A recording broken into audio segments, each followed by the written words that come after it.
Welcome to this explainer. Today, we're unlocking the incredible rulebook of life itself. Have you ever wondered why you might have your mother's eyes but, your grandfather's nose? Well, we're going to explore the foundational science of exactly how traits are inherited from parents to offspring.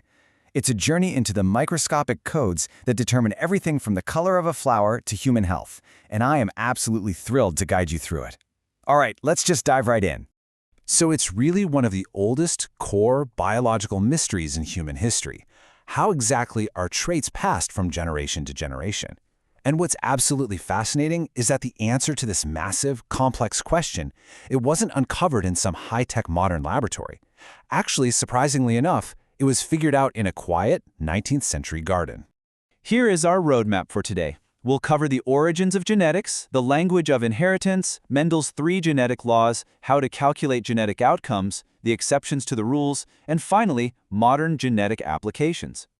Section 1. The Origins of Genetics, a Garden Discovery. Let's talk about Gregor Mendel, because the guy was remarkably ahead of his time.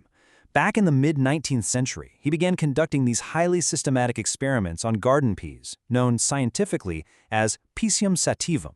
He carefully crossed plants and tracked their offspring over multiple generations. By 1866, he had actually published the fundamental principles of heredity. But here's a wild historical fact for you. His brilliant work was completely ignored. No way, right? It literally sat unread on dusty shelves until about 1900 when it was finally rediscovered, officially birthing modern genetics.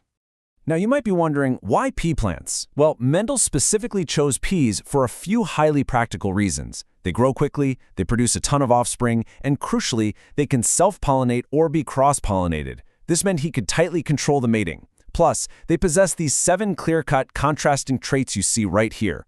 Like seeds are either round or wrinkled, plants are either tall or dwarf. By focusing on these distinct either-or traits, Mendel could cleanly track exactly how they were passed down. Moving on to Section 2, the language of inheritance. Key terms. Okay, first up is the allele. We know genes are segments of DNA that determine specific traits, but alleles are the different forms of that exact same gene. Think of it kind of like a genetic flavor.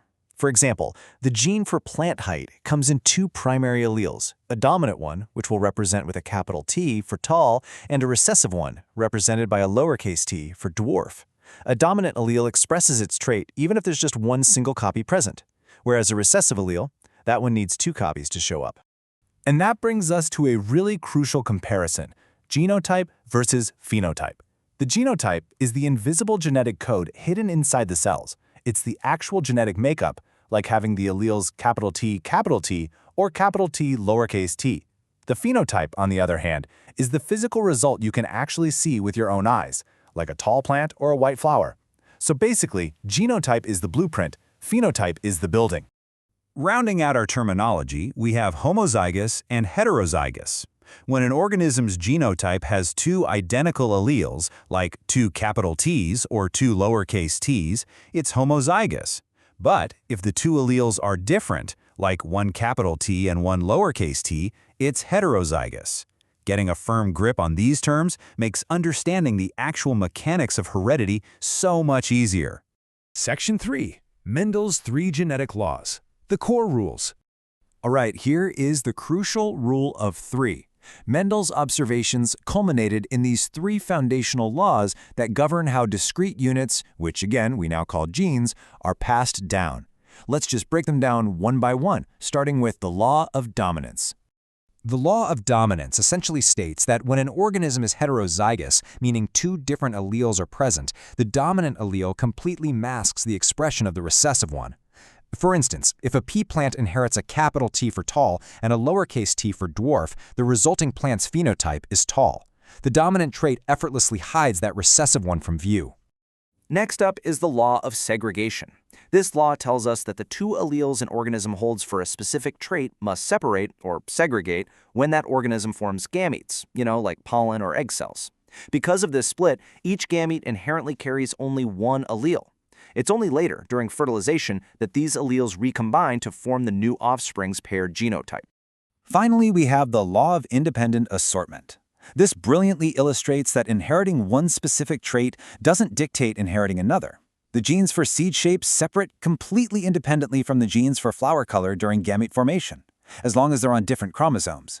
Being a round seed doesn't force a plant to have purple flowers. The traits are shuffled and dealt totally independently. Section 4. Calculating genetic outcomes. The math of life.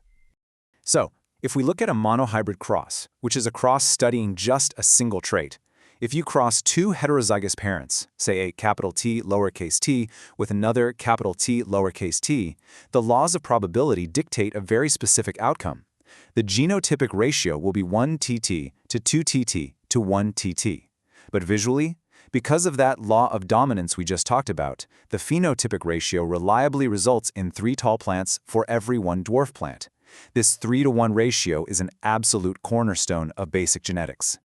Now let's see how this builds when we dial it up a notch in a dihybrid cross, which examines 2 traits simultaneously, like seed shape and seed color. When crossing parents who are heterozygous for both traits, things get a little complex, but predictably so. The resulting phenotypic ratio reliably falls into 9 round yellow to 3 round green to 3 wrinkled yellow to 1 wrinkled green. This famous 9:3:3:1 ratio is literally the ultimate mathematical proof of Mendel's Law of Independent Assortment in action. And this isn't just theory. Scientists and breeders use these mathematical rules practically today through test crosses and back crosses. A test cross helps figure out if an individual showing a dominant phenotype is homozygous or heterozygous by crossing it with a homozygous recessive individual. A back cross involves crossing an offspring back with one of its parents, which is a super common technique in plant and livestock breeding to really strengthen specific traits. Section 5. Exceptions to the rules. Non-Mendelian inheritance. Because here's the thing. Nature loves to break its own rules. Not all inheritance is as simple as dominant masking recessive. We've got incomplete dominance where traits blend, codominance where both show up, and polygenic inheritance where multiple genes control a single trait, which is exactly what determines human height and skin color. We also have sex-linked inheritance, epistasis, and even mitochondrial inheritance. While Mendel's laws explain the basics, these exceptions show us that genetic reality is wonderfully, beautifully complex. Section 6. Modern genetic applications and advances. Mendel's 19th century principles from that garden literally form the backbone of industries that affect us every single day. In medicine, his rules allow us to diagnose inherited disorders and provide life-saving genetic counseling. In agriculture, they help secure our global food supply by guiding the breeding of disease-resistant crops and livestock. In biotechnology, they allow for marker-assisted selection, and in evolutionary biology, they're the total foundation for studying population genetics and evolutionary relationships. And honestly, modern technology has propelled us so far beyond classic principles. Today, we're utilizing whole genome sequencing to map all of an organism's DNA. We have CRISPR for incredibly precise gene editing. We study epigenetics to see how behavior and environment affect how our genes work. And we use genome-wide association studies, or GWAS, to understand highly complex diseases. We've expanded on Mendel's discoveries in ways he never, ever could have imagined. Which leaves us with this final thought. We've journeyed from a monk observing simple pea plants in a 19th century garden all the way to editing the fundamental code of life with CRISPR. The rulebook Mendel discovered, that was just the first chapter. Considering how far we've come, what genetic mysteries do you think we're going to unlock next? Thank you so much for joining me for this explainer, and keep questioning the science all around you.